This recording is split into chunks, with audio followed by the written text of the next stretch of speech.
IDBI Bank has been in big trouble.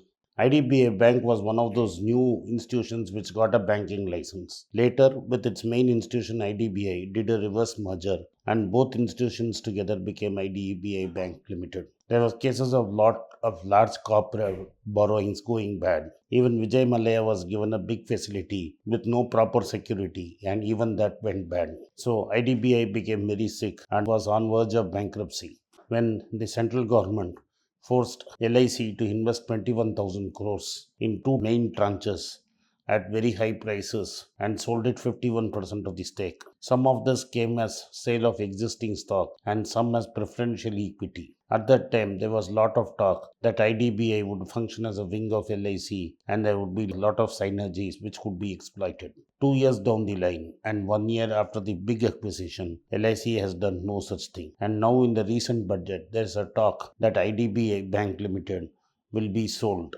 and privatized. What is reality? Let us examine what is happening in IDBI Bank. But before we do that, hit the like button of my video and pass your comments so that we can engage better. Second, please press the subscribe button of my channel and persuade your friends and relatives to do the same. And finally, turn on the bell notification so that you receive every video we put out. The Google algorithm does not push every video to all those who have subscribed.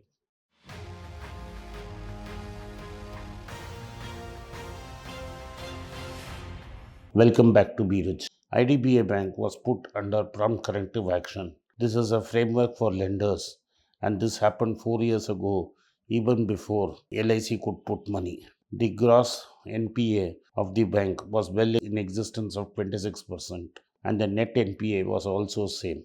For 4 years, in spite of several amounts of money being infused by LIC and government, this bank is been in trouble. As of this quarter, that is December 31st, IDBI has met 3 out of the 4 conditions that it needed to exit the prompt corrective action. Its net non-performing asset is below 6%. That what has happened is, out of the 24% in gross, nearly 18% of it was paid out, was provided for, and what is now left non-provided for is only about 6%. Its net non-performing asset has been below 6% for the last 5 consecutive quarters. And because of so much infusion of money, Tier capital adequacy ratio is at 11.5%, which is the minimum required. Tier 1 capital adequacy ratio is above 8%. Its leverage ratio is 5.71%. That is the rate at which deposits to loans ratio. Its return on asset has remained positive for 9 months. However, 1 full year of positive returns is yet to be achieved, and that is the only condition that has to be met.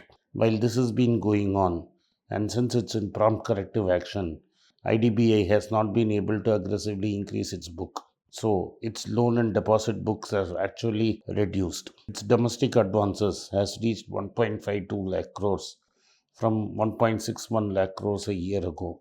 As the bank shed weak corporate exposures by selling them off to ARC, as outstanding advances stood at 1.87 crores.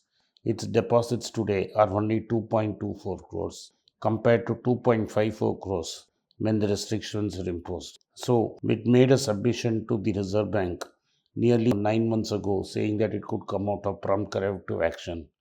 The Reserve Bank, fearing the effect of the COVID pandemic, refused to give permission, though it relaxed the amount of loans it could give in certain categories. As the bank began to improve its performance better, the RBI said it for its existing good corporates, it could increase its lending limits by 25%. So this means that the bank is expected to do well.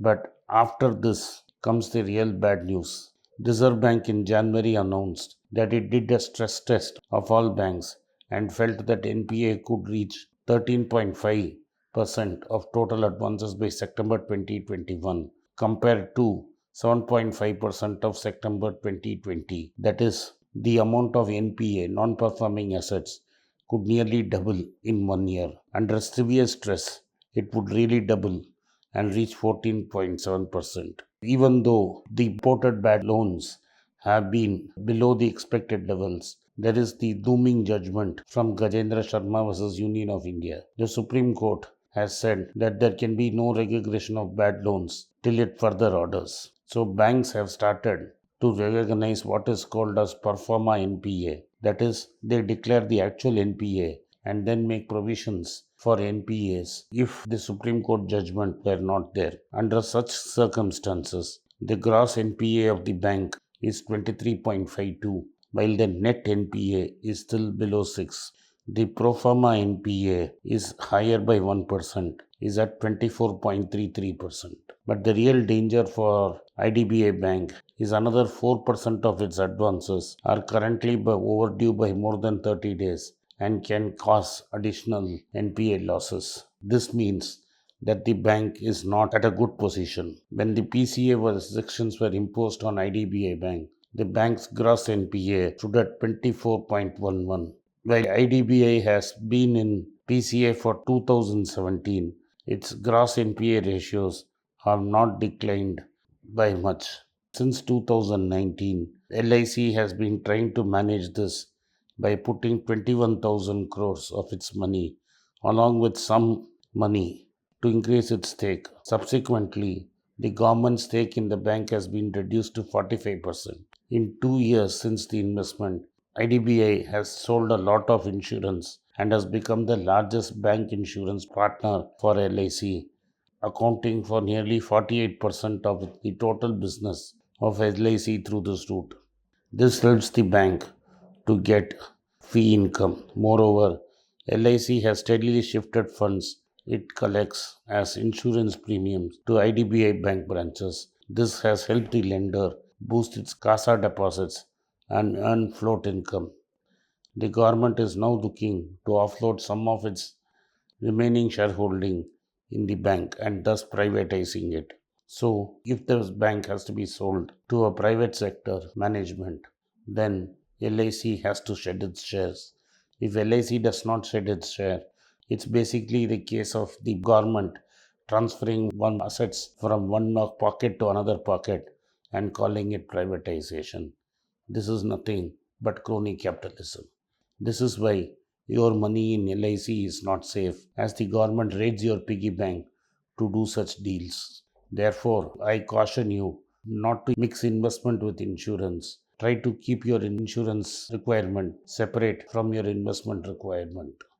Thank you for watching. Be Rich. It's a great privilege and honor that so many of you in thousands have subscribed to my channel and have supported me. I have written 2 books in English, The Alchemy of Money and Ordinary Stocks, Extraordinary Profits. These books are published by us and are ready. If you want to procure a copy, send us a message to the WhatsApp number given below and my team would respond to you. If you want an Amazon Kindle copy, you can click the link below.